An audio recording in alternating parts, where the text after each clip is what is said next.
Today on Education Forum, the new CSU Honors College, an interview with Dr. Sydney Tickner. From the studio, high atop Jordan Hall in the College of Education and Health Professions at Columbus State University in Columbus, Georgia, this is Education Forum with your hosts, Jeff Conklin and Greg Blaylock.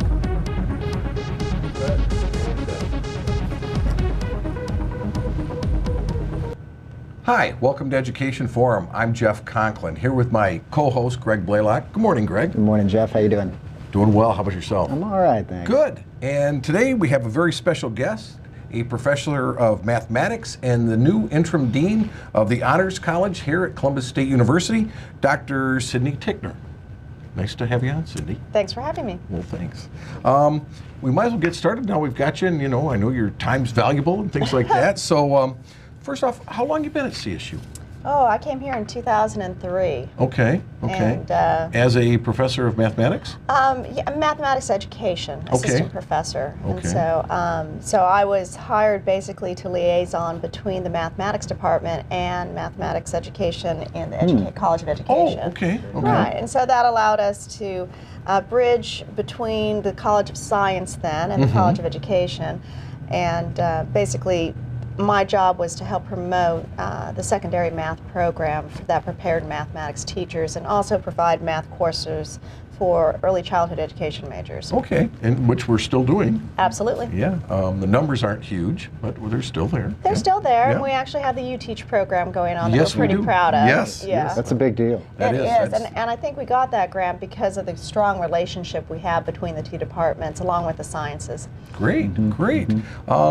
So where are you from? Where'd you get your education? Well, I'm originally from California. Okay. And married a military man and Okay. moved out to Maryland with him. So I finished my degree at the University of Maryland at College Park. Moved back to California for a while, like the military does, Yes, and then ended indeed. up here 22 years ago at Fort Benning. Ah, Yes, okay. and here I got my master's actually from Columbus State, and then at the end of that time they asked me to teach part-time in the math department for them. And one of the professors, Dr. Kit Lumley, said, you ought to go get your PhD. I thought, okay, that doesn't sound too bad. So I can do that. Yeah, so War Eagle off to Auburn I went. And so excellent. I got my PhD in 2004 actually from Auburn University. And that was in mathematics? Math education. Oh, math education. Okay, Yes. okay. And one of the things that we keep hearing about is there are very few women and girls that are interested in mathematics. How do you respond to that? Well, I think there's fewer men interested in mathematics as well. Okay. But usually what the research tells us is that women are more interested in pursuing careers that are altruistic in nature, so they want to give back to the world. Okay. And that's actually kind of a trend with men as well. And I think the biggest problem with pursuing math is they don't see it as a particular career path. They think of engineering, they think of being a teacher, being a doctor, being a lawyer, but very few people say, hey, I want to be a mathematician. That's true. What they don't realize is how math is so embedded in so many of the activities that we're doing. Some of the forefronts of mathematics include mathematical biology. I have a colleague down in Florida who studies the topological changes of a heart. Okay. So we also have students who are working on data compression through JPEG encoding and using mathematics to figure out, okay, if I'm going to compress a picture online, how can I retrieve that picture the most accurately? So all of that involves mathematics behind it, and some of the best presentations I've seen are how they're using differential equations to improve studio animations. Yes, so math is embedded in a lot of applications, and a lot of kids when they're young just love studying math. They enjoy playing with the algebra, and they get to college and they really don't think to pursue that. But when you go to college, you might as well enjoy what you're studying. Yes, so if you enjoy math, keep taking math. Eventually, we'll find a job for you. There you go. Now, many of my students come in and say, I hate math. Yeah, it's a shame, huh? And it's, I mean, it's in a class of 30, it may be most of the class. Why is that? Why do people hate math? Well, first of all, you don't see people walking around saying, I hate reading. No, you No, don't. because that would make them look not too bright. Right. So somehow it's culturally acceptable to say, oh, I just hate math. Okay, okay. But, you know, you see a lot of people who enjoy Sudoku puzzles, don't you? Oh, yes. There's a lot of logic involved with those. One of us is addicted to them. So. Oh, so do you hate math? I never said that. Oh, good. I never said that. No, no. How about you? Yeah, I hate math. No. I'm just no. kidding. But was it's an an interesting engineer. thought. Yeah. It is an interesting thought, and I do want to get at part of the point you're making is I do think it is a cultural perspective. I think Yeah. more than anything else, it is acceptable to say I don't like math or I don't do math, and Right. therefore I'm not going to. And as you said, we don't typically say I hate reading. No. Interestingly enough, we'll hear people a little more so say I hate writing. Certainly not to the level that we hear it about math, because again, there's a certain level of assumption around somebody's intelligence. You can be highly intelligent and hate math. That's Right. culturally It's acceptable. okay. Yeah, Not as acceptable to be seen as highly intelligent and not a good writer. And Right. so I do think that's an important aspect. Well, and I think our culture sometimes doesn't appreciate just someone who is assertive enough to say, yes, I am intelligent, and yes, I enjoy doing mathematics. When I am at any kind of social event and I tell what I do, I usually get the mathematical confession. Oh, yes. You know, Oh, either- yes. Or the rolling of the eyes. Well, no, it's like, or it's like, oh, wow, oh, I couldn't do that. And you know, the thing is that we have this prescribed view of mathematics that if you're great at mathematics, you're obviously intelligent. But I've seen professors who are stunningly good at literature and analysis of different works, and they're highly intelligent too. So there's some strange mechanism within our society that we really value the intelligence of individuals who can do mathematics, but we also are completely willing to claim, I'm not intelligent at all. Yeah. So it's an interesting dynamic that I can't quite figure out, but it comes in a way back to my new position in honors, because a lot of times, especially young kids, they'll admire those students who are very, very intelligent, but then also call them nerds. Yes, they do. It's Yes. hard to, you often don't see, and I think that's one of the issues that we deal in women's studies as well, is lifting up women and saying, yes, it's okay to be pretty and intelligent. What a thought. Yeah, what a thought, you know, so it's, you can be anything you want to be. You just have to put your mind to it. And you might be more talented in things that are related to mathematics, or you might be more talented in things related to designing engineering projects, or you might be more intelligent with respect to language arts. So it just is an appreciation for the diversity of intelligence, I think, that we need to uphold more. Okay. Right. What can we do to develop more interest in mathematics in children? Well, I think the new educational reforms are doing a lot of that, because it's getting, we're getting away from algorithmic thinking, Okay. saying that, okay, this is the best algorithm, I'm just going to teach you that, to engaging students in problem solving. Because really, what mathematicians love to get a hold of is a juicy problem, but realize that it's a problem, so that's a name, because Okay. it's difficult to do. Okay. And so by developing students to engage in those problems, we're actually developing future mathematicians. And one of the things we talk about in math education quite a bit is developing problem-solving persistence. So rather than saying, oh, I'm going to attempt this problem, and if I can't do it, I'm not smart.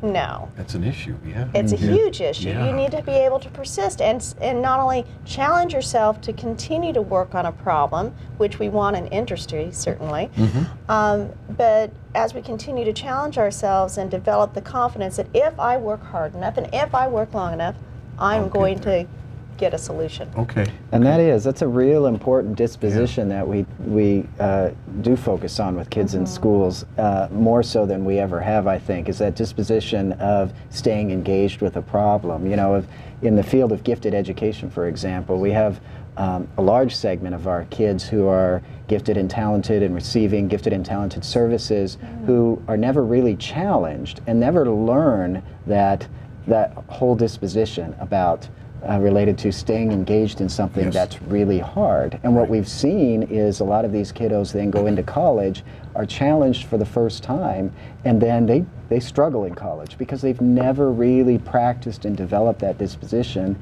related to exactly what you're talking about, staying engaged in something that doesn't come automatically to get over that hump, you know. Yeah, and it has to do with identity too, and we lose a lot of students who express an interest in math in their freshman year of college. Okay.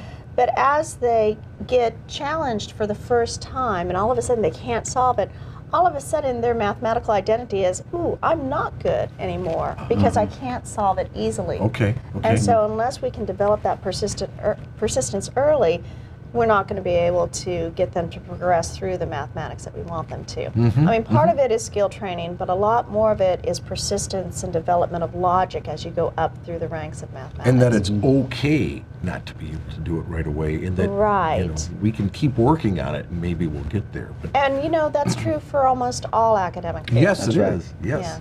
Yeah, so it translates easily. Now, there's an issue that we're not turning out very many teachers in mathematics. Right. And that maybe we have teachers out there that really weren't prepared to teach math, and that may have an impact on our students' interest. Of course. And right, and that's why we have at Columbus State, we have the UTeach program, which is a replication of what they're doing in Austin, Texas. And our UTeach program is designed to develop more math and science teachers. And it puts them through an accelerated program that maintains all of the mathematics and sciences that students normally get as they're getting prepared. So they're actually getting degrees in math and degrees in science, but we're getting them engaged with teaching and developing engaging lessons right away from square one. So hopefully the program has been extremely successful, already surpassing the expectations and the numbers. We're hoping to change that here at CSU. You know, as it starts ramping up, but you know, being in the field of special ed, some of our people will come in and say, well, they want me to teach math this year, and that's not my area. Oh dear. And they will take the GACE test and fail it repeatedly because that's just not their background. But I'm the math teacher now. And so, and that doesn't help the kids that they're teaching. No, you definitely need to have highly qualified teachers in every single classroom. And you really, you know, at our level, we feel terrible for the teachers who are put into that situation. It's horrible for them. We want to give them as much advice and support that they can get. But the bottom line answer is to attract more people into teaching and to teaching mathematics. And teaching mathematics in an engaging way, not just an algorithmic way where you say, you know, 3 goes into 5. And one lesson ahead of the kids. Exactly. You know, and that's part of the problem is, you know, they're self-teaching. Yes. You know, before they go in and teach. But but it's also a matter of training, and part of it to support my colleagues out there in the school systems who are living this. We've had several changes in curriculum over the last few years. Oh gosh, we sure have, haven't we? Yeah, and so even those who are thoroughly trained are thoroughly frustrated because of the politics of the situations. And I remember when I first was teaching in high school, my mentor came up to me and said, sometimes you just got to close the door and teach and let the world go on beyond you. And it's I like that attitude. That's good. It is good, but it's bad because you want to continually increase your professional development. You want to be up to date and teaching them the best way that you possibly can. So in that way, closing the door is not a good thing. However, when they keep, you know, changing what the curriculum Here's something new. Here's something. Yes, that's very difficult. You know, they've had some rollouts of curriculum in Chicago and different areas where it was mathematical reform, and there is a learning curve with any new curriculum. And so you're not going to see an immediate rise. You're going to see maybe first a lowering of the scores and then an increase as the teachers become more comfortable with what they're doing. And if you don't give any curriculum enough time to get past that learning curve, it's not going to work. Right. Isn't that the issue, though? Yes. We see that drop, and we're saying, hey, it's not working. We need to change. You have to and be so persistent. you never give it that time. Which is problem-solving persistence. Persistence, that's right. So, Very good. anyway. But yeah, I think that's an issue, though. You know, It with is. the changing curriculum. I mean, first we're going to combine everything, and now we're breaking them apart again. And it's, Exactly. you know, I've been in Georgia, 16 years. We've changed the curriculum, 4 or 5 times already. Yeah. And so we never get a chance to really ramp it up. Right, and it's also very difficult to have consistency as children advance through the grades, because if they were taught at this, then you get this new group of students. Well, which curriculum have you been taught under, and which would be more coherent for you What to should I do? Go back and do? Exactly. Yeah, Exactly. that's a problem. So it's a big problem, and I think that that needs to be. It's above where the teachers are that are causing Right. problems for the Sure, teachers. sure. So even when you have highly qualified teachers in the classroom, sometimes it's difficult to meet the expectations. It gets frustrating for them. It does. Yes, it does. And I know there's a lot of frustration on all points, and somehow we have to be able to bring everybody together to go forward in a positive direction rather than just having, you know, those people at the top handing down a curriculum and the teachers at the bottom saying, I'm not teaching this. And, I'm not you know, ready for this. Yeah, Exactly. yeah. Exactly. So what's happening? Is it getting better? You know, I'm too far divorced from that to give you Okay. a good Okay. commentary on it, just because I've been working more with honors lately. Okay. So. And we're going to get into that. Don't worry, Yes. we'll get there. I just wanted to mention I have a grandson Oh, that really? is 5 years old and is just so in love with math. And he'll sit Oh, in the back fabulous. seat of the car and say, "Can we play the math game?" And that's Oh. how he looks at it. And he loves Neat. problem solving that way. So I mean, there That's is wonderful. hope. I hope we don't lose him. You know, in I've the seen some schools. just, you know, when I've been out in the schools, I've seen some fantastic teaching and lessons going on. What I've seen out of the U Teach students has been just phenomenal. And so I have a lot of hope for what we're doing in the future. And if we have some stability in the curriculum, Okay. I think we can go in a lot of great positive directions. Good, good. I wanted to shift gears just a little bit and ask, are you doing any research yourself or doing any research with your students at this point in this area? Well, yes. Right now I'm working with 2 colleagues, one who's in physics education and is director of the U-Teach program, Okay. and also another who directs the Math and Science Learning Center. And we've been working on several projects that is working to improve retention and progression through our introductory math and science courses Okay. here at the university, through supplemental instruction or peer So hook instruction. them and keep them. Exactly. Okay, We'll okay. also support those who need the added support. Sure, And absolutely. so we are basically looking and analyzing drop-in tutoring centers. We're looking at peer instruction models where we basically have undergraduates who have already passed courses in Okay. introductory courses, helping out the students there. Okay. And so we're looking at the effectiveness of that. Good. And I think it's good. important to highlight the fact that that we do have those kinds of supports for students at Columbus State, especially if you're looking to go into a university or college. You're kind of looking around at different options and worried about your own skills in terms of math and what's going to be required of you at the university. You know, we Right. do have those types of supports that provide peer tutoring, as well as other types of tutoring supports for students struggling. Right, and that can often happen because of the diverse nature of our school systems across Georgia. You Okay. have rural schools, suburban schools, metro schools in We sure Atlanta. do, Yes. yeah.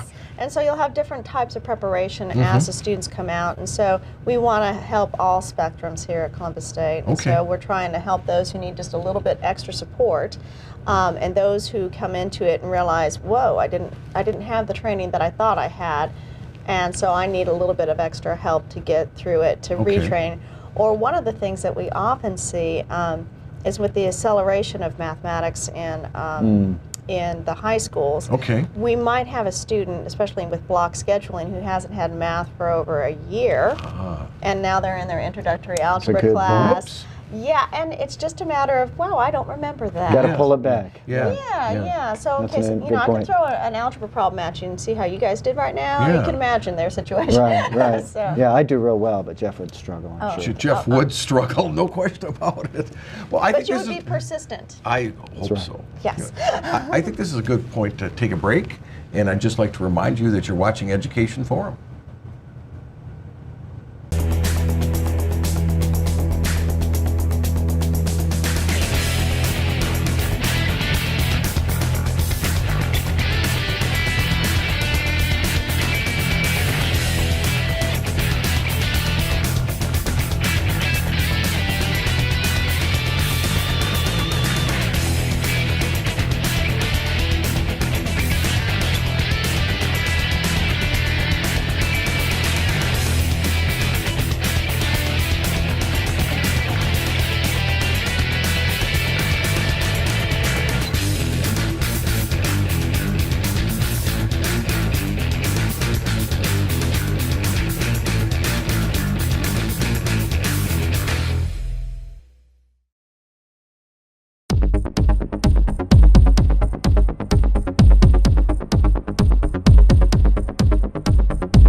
Hi, we're back on Education Forum with our guest, Dr. Sydney Tickner, and she is the interim dean of the Honors College here at Columbus State. And we thought we'd start out asking about the Honors College. What is an Honors College? Oh, well, it's an entity that we are creating. An honors program and honors college are designed to attract and support high-achieving students Okay. who want to go the extra mile and do a lot more with their careers.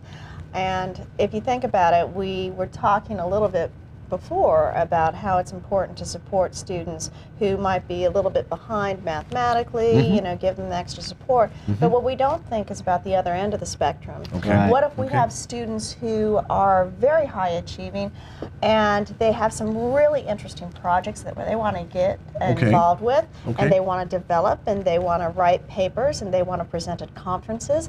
Well, they need a little funding and they Sure. need advising and Sure. support about how to do those things. Okay. And so honors education in honors colleges, what they do is they promote those activities for students who want to go the extra mile and really get the most out of their careers as they go through college. So Okay. how long have we had an honors program here at CSU? Oh, I think the honors program started in 1997. Right, okay. I just started Before you were here. Yes, Yes, yeah. yes. So I became director in 2009. Okay. And, So- and at what point did you say to yourself, okay, we've got an honors program here, but I want to create an honors college? It was about 2 years into it. We had Okay. some explosive growth. We started with about 80 students, and now we have 240. Oh, that's explosive growth. Right, Yes. right. So as you grow and you have more students and you want to provide more coursework for the students, and you want to provide more resources for the students, you need to up the level so that you have more trained faculty advisors, more resources, and that's what you need to have when you develop an honors college. So that's the big difference between an honors program and an honors college is more courses and more specialized faculty and more Right. faculty. Yes, exactly. But exactly. students that are in the honors college, there are also students that are majoring in various degree programs across the Absolutely. university. So you could be a student in an honors college who's also a music major or Right. a biology major or something. So it's almost like they're part of two colleges. Well, yes, but if you think about it, it's not that much unlike the School of Nursing, which is in the College of Education, that trains the okay, nurses. okay. So basically, it's an umbrella that, like Greg said, crosses across all disciplines. Yeah.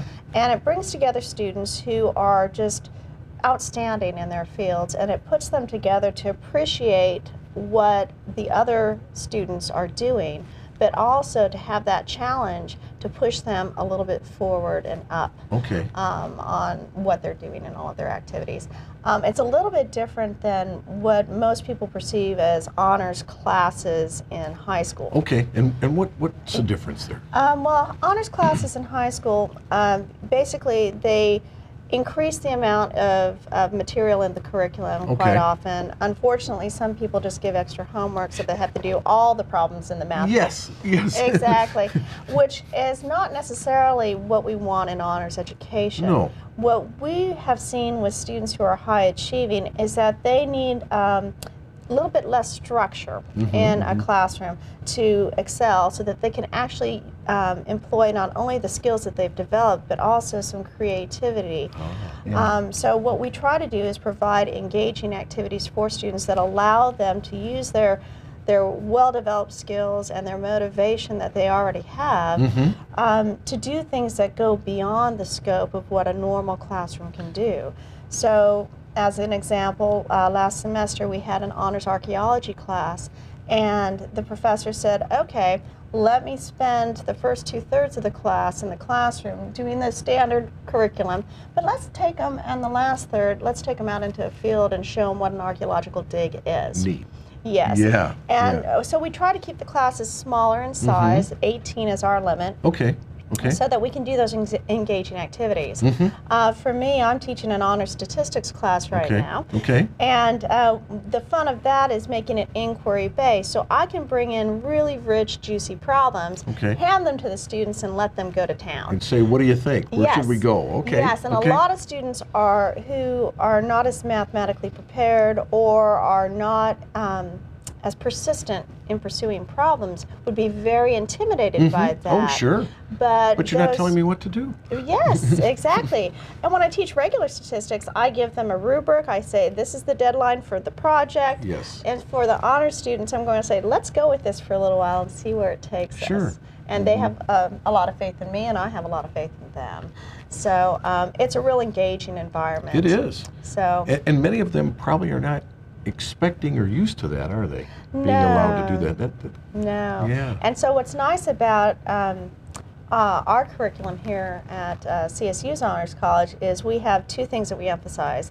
One, we want all of our students to engage in undergraduate research or creative endeavors, which helps the student actually go deeper in their field and customize their education just a bit, so that they can go and be very, very interested in very specific projects that they're designing with the mentor of our professors that work with them.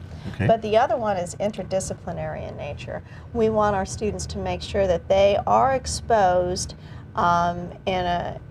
to all disciplines, and understand that when you come from a high school, you know, as a high school teacher, I was trained to teach you. Right. But as a college professor, I have a research agenda. Right. I am adding knowledge to my field. And this is true whether you're a music student or a theater student or a science student or an English student.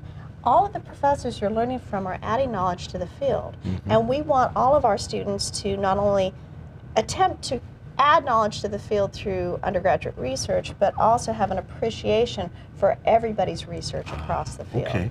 So we do that by having enrichment courses that are low stress, pass-fail for students, where we invite our professors to come in and teach something innovative in their field in a different way.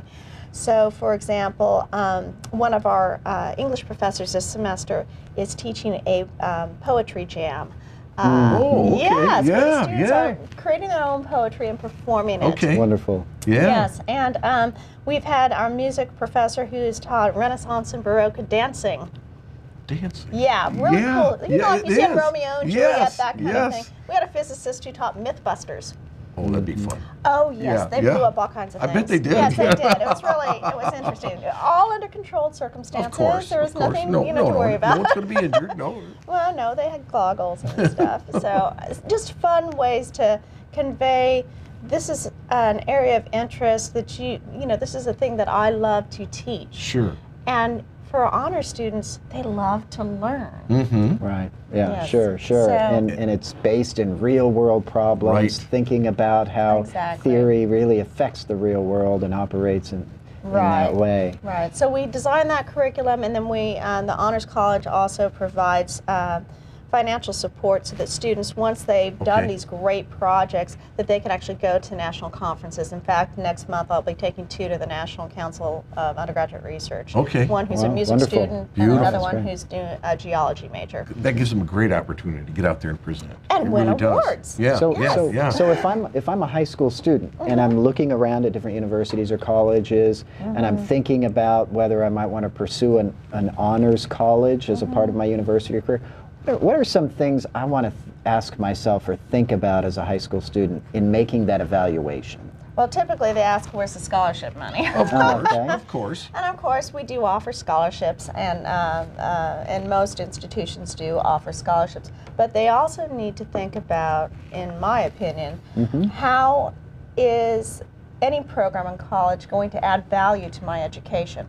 Because I don't want something that just is a rubber stamp on a diploma, and I don't want something that just gives me so much work that it's going to endanger my high academic GPA, because why should I go into something that's going to endanger my GPA? Sure. Because I work very hard for that. Okay. So when I would go to the colleges, I would look for how is it going to help me advance my career? What support is there? Do you have advising that can help me understand how to get to conferences, right? Am I going to have financial support to be able to go to conferences, or to? Which is key. Yeah, exactly. Yeah. Especially in the sciences, because it just costs so much just to do a lab project. Sure. So they need some financial There support. needs to be the do money that. there, yeah. So those are things that I would personally look for. I'd also look to the student body and ask the students themselves, you know, do you like the honors courses? We only require in the core courses for our students to take 3 honors courses, and I've had students who have taken 6 or 8, just because they like want them to. better. Yeah. Yes, and Yes. they're not required to for the diploma at all, but That has they nothing want to do with it, right? Yeah, Okay. yeah, Okay. so- And you also have a number of students, as I understand it, that travel as a part of their honors program. Is that right? Yes, we're taking. Are you talking about conferences or other things? Other types of research-based travel or Absolutely. international experiences? Through our program, we promote 2 things. One would be summer internships. Okay. There's a lot of science internships across the country that we get our students engaged in. Okay. So we have a geology major who was just accepted yesterday into a program over in Arizona. And so she's going to great. not only see the Beautiful. geological formations here in Columbus, Georgia, but also because she has had really great mentoring and has been able to do research studies with the Appalachian Mountains, that she was accepted into a research program where now she can go into a totally different geological area, which is so important. Oh, yes, it is, yeah. And we've had students who have studied in the Aleutian Islands in Alaska, MIT, Johns Hopkins, and our graduates. In fact, one of our former graduates just last winter, she emailed me from Antarctica. Wow. Yeah, because she was accepted to one of the premier geology sites in the nation, and she got on a team as a freshman, or not a freshman, but a first-year graduate student to go to Antarctica. That is something right there. That really is, yeah. So, you know, it really allows them to go everywhere, and that's kind of on the science side. But on the humanities and the fine arts side, we have a lot of our students, about 90% of our students travel abroad, because we have such a strong study abroad program, and also support for students to travel abroad. So if you're an art history major, wouldn't it be wonderful to last week was our spring break. Right, right. Well, we had a whole group of honor students who went to Florence. Okay. Oh, wonderful. Yes. Yes, So, yes. And because we want to have these students who are very well developed with respect to interdisciplinary, you know, topics, but also with a good eye on the entire world, because we're such a global society now. Yes, we are. So global education is really an important component of the interdisciplinary development of our honor students. Now, I was going to ask you, but you've kind of addressed it already, Oh, about the impact of an honors education on the future of a student. And what does the research say about that? I mean, are there some positive benefits to this and where they go, and also in retention? In retention? Yes. Well, realize that we do have academic requirements to get into an honors program. Of course. So we, of course, our retention rate is probably fivefold more than the universities. Okay. So our retention rate is and graduation rate is very, very good, but we do have high achieving students. Right. But there was just a recent study, actually, in the National Collegiate Honors Council has a journal, where they actually compared students who were participating in an honors education with those who were academically equivalent to them. And they showed that their persistence in graduation was higher. And that's really where I wanted to go. Yes. To say, you know, they could become very frustrated in a traditional program. Yeah. But with an honors program, yeah, they're able to grow and they're able to... Well, part of it is to have the mentoring. Okay. If you're just out there on your own, it's up to you to know to go to particular professors to say, hey, I want to do a research project. Are you doing anything? And that can be kind of intimidating. Right. But through an honors college like I have, one of the students who I'm taking next week to geology came to me at the beginning of the semester and says, you know, I'm just not challenged in all my courses. I said, oh, you know, why don't you go talk to Dr. Barano?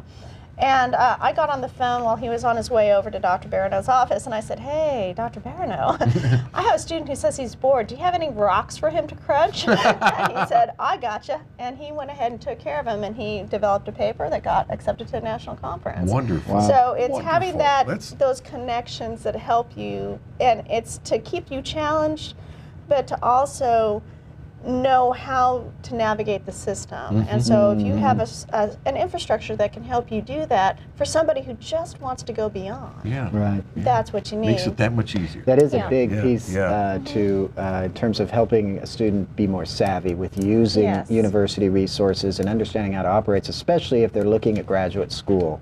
Yes. You know, if you're an undergraduate and you've done a conference presentation, you've had the opportunity to even go attend a conference in your field, that really makes you more competitive for you know, graduate schools later in life. And we start them off on day one in the undergraduate curriculum because we have an interdisciplinary seminar where half of the seminar is devoted to having professors come in and talk about their research, but the other half is developing skill sets that they need to apply to conferences, to apply for grants and funding and and everything you need. Which is cool. Yeah, we try.